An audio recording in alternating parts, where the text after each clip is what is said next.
परेशान तो रहोगा ना, आखिर एक बेटी का बाप जो ठहरा। अब उसके हाथ पीले करने का समय आ चुका है। पर हमारी आनंदी तो अब सिर्फ 9 साल की है। अभी तो उसके पढ़ने लिखने और खेलने कूदने के दिन है। देख पार्वती, लड़कियां पराया धन होती है और जितना जल्दी इन्हें घर से विदा कर दे उतना ही अच्छा है। कल से आनंद की पढ़ाई लिखाई बंद। पर बापू, आप मुझे पढ़ने लिखने क्यों नहीं देते? तेरी गलती है कि तू एक लड़की है। लड़का होती तो क्या हुआ बापू? लड़का होती तो क्या? ए लड़की, ज्यादा जबान ना चला, नहीं तो जबान गले से खींचकर निकाल दूंगा।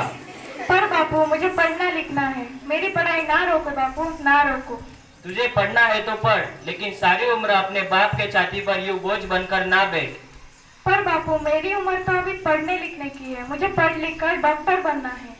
पढ़ाई पढ़ाई पढ़ाई, आज तो तेरी इन सारी किताबों का काम तमाम करके ही छोड़ूंगा।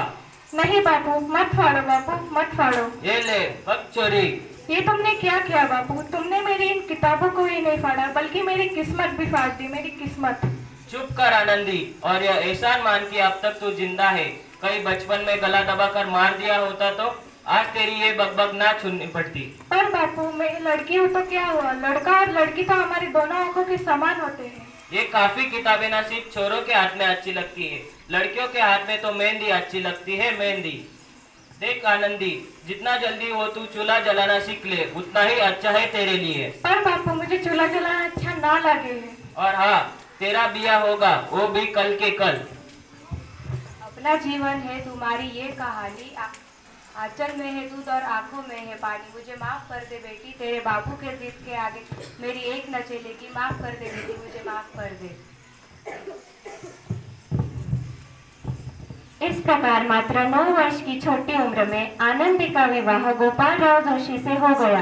बाल विवाह एक सामाजिक विकृति है और इस कुप्रथा का शिकार आनंदी को होना पड़ा। 5 वर्ष बाद आनंदी 14 साल की हो गई और उसके घर एक शिशु ने जन्म लिया। देखते हैं आगे क्या होता है।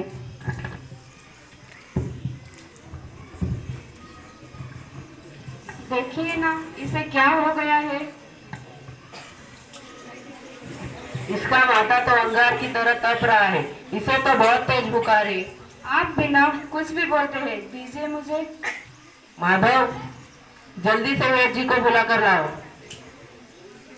यह तुम क्या कर रही हो आनंदी? भगवान की विभूति लगा रही हूँ। बस करो आनंदी, यह सब अंधविश्वास है। अरे, आप यकीन तो कीजिए, भगवान की कृपा से इसका माथा ठंडा हो रहा है और बुखार भी उतर गया है ना? देखिए, आंखें खोलो बाबू, तुम्हें तुम्हारी माँ बुला रही है। आंखें खोलो, देखिए ना, इसे क्या हो गया है? आंखें भी नहीं खोल रहा। आंखें खोलो बेटा, आप चुप क्यों है? आंखें खोलो बेटा, आंखें खोलो। आनंदी, अब हमारा बेटा कभी आंखें नहीं खोलेगा। नहीं, ऐसा नहीं हो सकता। मेरे बेटे को मुझसे कोई नहीं छीन सकता। पागल मत बनो आनंदी। माधव, भगवान ने मेरा बच्चा छीन लिया। भगवान ने नहीं, तुम्हारी अशिक्षा और अंधविश्वास ने तुम्हारा बच्चा खोया है। अगर तुम पढ़ी लिखी होती तो आज हमारा शिशु जीवित होता। तुम अनपढ़ थी आनंदी, अनपढ़ थी। नहीं, मैं अनपढ़ नहीं रहूंगी, नहीं रहूंगी मैं अनपढ़। मैं पढ़ूंगी ताकि कल किसी और आनंदी को इलाज के अभाव में अपना बच्चा ना खोना पड़े। शाबाश आनंदी, और ये तुम्हारे अपराध के लिए प्रायश्चित भी है।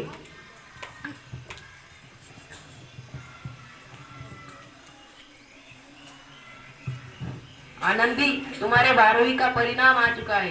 तुमने पूरे कॉलेज में प्रथम स्थान अर्जित किया है।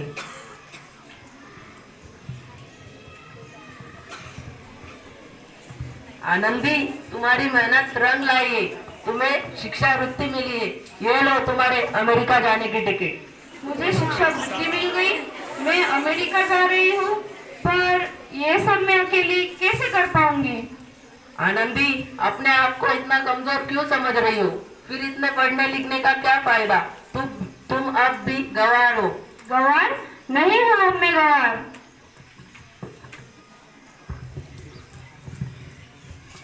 तो इस प्रकार 7 अप्रैल 1983 को आनंदी अमेरिका के पेंसिल्वेनिया के लिए रवाना हो गई और 3 साल बाद उन्होंने डॉक्टर ऑफ मेडिसिन की उपाधि प्राप्त कर ली। इधर आनंदी के पिता की तबीयत बहुत खराब है। देखते हैं आगे क्या होता है। लगता है अब मेरा जाने का समय आ चुका है।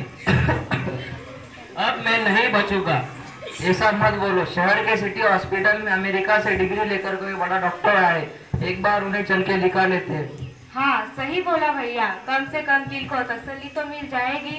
हाँ चलो चलते हैं।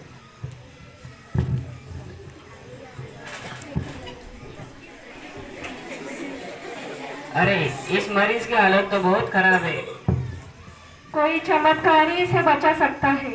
ऐसा मत बोलो, डॉक्टर साहब कब तक आ जाएंगे? आ गई डॉक्टर मैडम।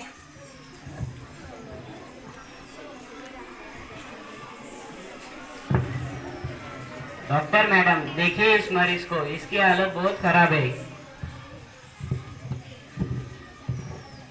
अब आप बिल्कुल ठीक है।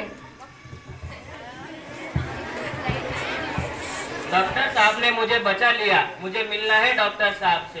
डॉक्टर साहब नहीं, डॉक्टर मैडम बोलो। डॉक्टर मैडम, उन्होंने ही तुम्हारी जान बचाई है। डॉक्टर मैडम ने मेरी जान बचाई, भला मैं गरीब उनको क्या देख सकता हूँ। वचन वचन चाहिए मुझे कि कभी ये नहीं कहोगे कि लड़कियां कुछ नहीं कर सकती। वचन? ये कैसा वचन? अरे श्यामलाल, तुमने पहचाना नहीं, ये तुम्हारी बेटी आनंदी। आनंदी? आनंदी? मेरी बेटी आनंदी, वो भी डॉक्टर? हाँ बापू, वही आनंदी जिसके बचपन में आपने चूल्हा और दूल्हा के अलावा और कुछ नहीं सोचा था। आनंदी, आनंदी मेरी बेटी, मुझे माफ कर दे। मैं तेरा गुनहगार हूँ बेटी, मुझे माफ कर दे। नहीं नहीं बापू, वही आनंदी जिसके हाथ पीले करके आप उसकी सारी जिंदगी काली कर देना चाहते थे। आनंदी बेटी, मुझे माफ कर दे। मैं तेरा अपराधी हूँ बच्ची, मुझे माफ कर दे।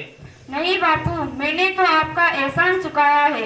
याद है ना अपना एहसान जो आपने मुझ पे किया था? ताने सुना सुना कर जीते जी मार डाला था मुझको। अब बोलो, और किस किस को मारोगे? माफ कर दे मेरी बेटी, मुझे माफ कर दे। मैं तेरा गुनहगार हूँ बेटी, मुझे माफ कर दे। बापू, आपने ही तो बोला था कि किताबें सिर्फ बेटों के हाथ में अच्छी लगती है, बेटियों के हाथ में तो सिर्फ मेहंदी। बेटों और बेटियों में फर्क करना अपने दो आंखों में फर्क करने समान है। एक का पढ़ना और दूसरे का ना पढ़ना सामाजिक अंधकार है बापू, सामाजिक अंधकार। उपकार मानता हूँ कि तुझ जैसे बेटे का, जिसने सारी उम्र कुछ न मांगा, तो मांगा सिर्फ बराबरी का दर्जा, वरना सच तो यह है कि मैं तेरी माफी के लायक भी ना हूँ। मुझे माफ कर दे मेरी बेटी, मुझे माफ कर दे। अपने बापू को क्या माफ नहीं करोगे आनंदी? माफ कर दो। सुबह का बोला अगर शाम को घर लौटाए तो उसे बोला नहीं कर।